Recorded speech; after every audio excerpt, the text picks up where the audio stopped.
உலகத்திலேயே அதிகமான எண்ணிக்கையில் வாழுகிற உயிரினம் பூச்சிகள் தான். பெரும்பாலான பூச்சிகள் பார்க்குறதுக்கு அருவெருப்பான தோற்றத்தையும் பல சமயங்களில் பயத்தையும் கூட கொடுக்குது. ஆனால் வண்ணத்து பூச்சிகளை பார்த்தா மட்டும் மனசுக்குள்ள மகிழ்ச்சியும் புத்துணர்ச்சியும் அப்படியே பிறக்குது.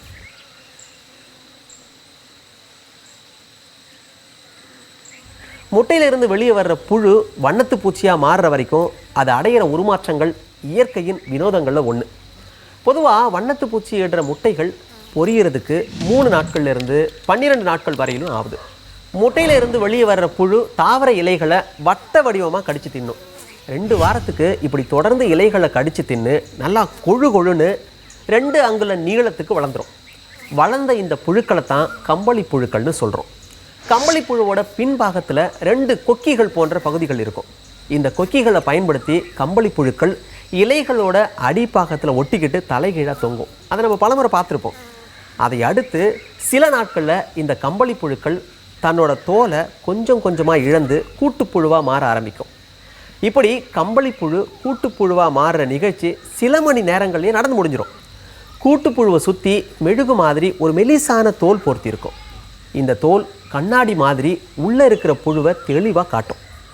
கூட்டுப்புழு 2 வாரங்களில் தன்னோட கூட்டை உடச்சிக்கிட்டு வண்ணத்து பூச்சியாக வெளியில் வரும். ஆனால் வெளியே வந்த உடனே அதால் பறக்க முடியாது. முட்டையிலிருந்து வெளியே வர்ற புழு கம்பளிப்புழு கூட்டுப்புழு ஆகிய நிலைகளை கடந்து இப்படித்தான் கண்களுக்கு இனிய வண்ணத்து பூச்சியாக மாறுது. ஒரு முட்டை பொறிஞ்சு புழு வெளியே வர்றதுல இருந்து அது வண்ணத்து பூச்சியாக மாறுற வரைக்கும் கிட்டத்தட்ட 1 மாத காலமாகும். வண்ணத்து பூச்சிகள் தாவரங்களுக்கு செய்கிற மிகப்பெரிய உதவி அவற்றோட அயல் மகரந்த சேர்க்கைக்கு உதவுறது தான். அதை தாண்டி எண்ணற்ற பறவைகளுக்கும் சிலந்திகளுக்கும் உணவாகவும் இருக்குது. பறவைகள் வண்ணத்து பூச்சியை பிடிச்சு திங்கிறதுக்கும் அதை விட்டுட்டு போகிறதுக்கும் வண்ணத்து பூச்சியோட நிறம் தான் முக்கிய காரணமாக இருக்குது. மிக சமீபத்தில் தான் இந்த விஷயத்தையே ஆராய்ச்சியாளர்கள் கண்டுபிடிச்சிருக்காங்க. ஒரு குறிப்பிட்ட பகுதியில் பறவைகள் வண்ணத்து பூச்சிகளை பிடிச்சு சாப்பிட்டா நிச்சயமாக அதுக்கு அடுத்த நாள் வண்ணத்து பூச்சிகளை பிடிக்கிறதில்ல. ஏன்னா வண்ணத்து பூச்சிகள் சூழலுக்கு ஏற்ற மாதிரி தங்களோட நிறங்களை மாற்றிக்கிற தன்மையை கொண்டிருக்கு. வண்ணத்து பூச்சிகளோட நிறமாற்றத்துக்கு குறிப்பிட்ட சில மரபணுக்கள் தான் காரணம். இந்த மரபணு தொகுப்பை சூப்பர் ஜீன் என்று விஞ்ஞானிகள் சொல்கிறாங்க. சில வண்ணத்து பூச்சிகள் விஷத்தன்மையை கொண்டதாக இருக்குது. இந்த வகை வண்ணத்து பூச்சிகள் அடர்த்தியான காட்டுப்பகுதிகளில் மட்டும்தான் காணப்படுது. இவை என்ன பண்ணுதுன்னா எதிரிகளை கண்டா பயந்து போய் தன்னோட வண்ணத்தை மாற்றிக்கிறது கிடையாது. அதுக்கு பதிலாக மலக்குழாய் வழியாக துர்நாற்றம் உள்ள திரவத்தை எதிரியின் மேலே பீச்சி அடிக்குது. பருவ காலங்கள் மாறும்போது தட்பவெப்பத்துக்கு ஏற்ற மாதிரி பறவைகள் கூட்டமாக சேர்ந்து வலசை போகிறத நம்ம பார்க்குறோம். அதே மாதிரியே வண்ணத்து பூச்சிகளும் கூட ஆயிரக்கணக்கில் ஒரு இடத்துல இருந்து இன்னொரு இடத்துக்கு கூட்டமாக இடம்பெயர்ந்து போகும். பார்க்குறதுக்கு அது ஒரு அருமையான காட்சியாக இருக்கும். மேற்கு தொடர்ச்சி மலையில் இருக்கிற சில வண்ணத்து பூச்சிகள் 500 கிலோமீட்டர் தூரம் வரைக்கும் கூட இப்படி இடம்பெயருது. மேற்கு தொடர்ச்சி மலையில் பெய்கிற கடுமையான மழை இனப்பெருக்கத்துக்கு தடையாக இருக்கிறதால வண்ணத்து பூச்சிகள் இடம்பெயர்ந்து கிழக்கு தொடர்ச்சி மலையோட சமவெளிகளை தேடி போகுது. கிழக்கு தொடர்ச்சி மலைகள் கோடை காலத்தில் தாவரங்கள் காய்ஞ்சு போய் உணவு கிடைக்காததால் மீண்டும் மேற்கு தொடர்ச்சி மலைக்கு திரும்பிடுது. தென்மேற்கு திசையில் இருந்து வடகிழக்கு நோக்கி மார்ச் ஏப்ரல் மாதங்கள்லையும் வடகிழக்கிலிருந்து தென்மேற்கு நோக்கி செப்டம்பர் அக்டோபர் மாதங்கள்லையும் வண்ணத்து பூச்சிகள் இடம்பெயருது.